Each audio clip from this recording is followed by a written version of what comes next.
ഇവന്മാരുടെ ഈ നടപ്പും മട്ടും കണ്ടിട്ടാണ് യവന്മാരുടെ തന്തയെ വിളിച്ചത്. ഇപ്പൊ തന്നെ കണ്ടപ്പോ എനിക്ക് തന്റെ തന്തയ്ക്ക് വിളിക്കാൻ തോന്നുന്നു. അയ്യോ പപ്പ വരൂലട്ടാ, പപ്പ ഡെഡാണ്. തന്നെ ഇപ്പൊ ഈ കോളേജിലോട്ട് വിളിപ്പിച്ചെത്തിരെന്നറിയോ?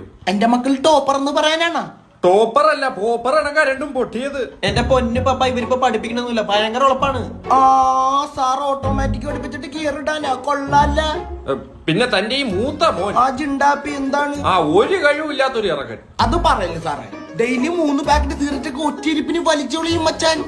അബ്ദുൽ കലാമിന്റെ അവാർഡ് വാങ്ങിച്ച പോലെയാണല്ലോ താൻ ഇതൊക്കെ പറയുന്നത്. എന്റെ പൊന്നു സാറേ, ഇവന് അർബുദം വരാത്തോണ്ട് ഞാൻ തന്നെ അത്ഭുതപ്പെട്ടു പോയി. കൊച്ചിയിൽ എവിടെ? വൈപ്പിന്. തനിക്ക് ഇവന് എത്ര പേപ്പർ ഉണ്ടെന്നറിയോ? ഇന്നലെ ഞാൻ 2 പേപ്പർ ജോയിന്റ് അടിക്കാൻ വേണ്ടി കൊടുത്ത്. നീ പുതിയതല്ല വാങ്ങിച്ച? പപ്പ അറിയാതെ ഞാൻ എന്തെങ്കിലും ചെയ്യുവോ പാ? ആ ഇല്ല, അതങ്ങനെ സംഭവിക്കൂല. എടോ ആ പേപ്പർ അല്ലടോ സപ്ലൈ. സപ്ലൈയാ?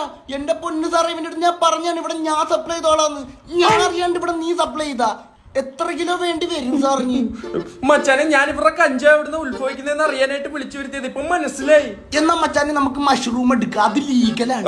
മച്ചാനെ, ഞാൻ പച്ചിലുണ്ട് ജീവിച്ചോളാം മച്ചാനെ. മച്ചാൻ തെറിച്ച അപ്പൊ എന്റെ പിള്ളേര് വൈബല്ലേ, വൈബേഷ്. അപ്പൊ വൈപ്പിനി വന്ന് സാറിന് ഇനി എന്ത് ചൊറയുണ്ടെങ്കിലും നമ്മ വിളിച്ചാൽ നമ്മ വിളിപ്പുറത്തെത്തും. ആ പരിസരത്ത് അല്ല മച്ചാനെ, മച്ചാൻ തെറിച്ചോ. അപ്പൊ പീസ് ഫീസൊന്നും തരണ്ട, ഞാൻ പഠിപ്പിച്ചോളാം. പോക്കോ.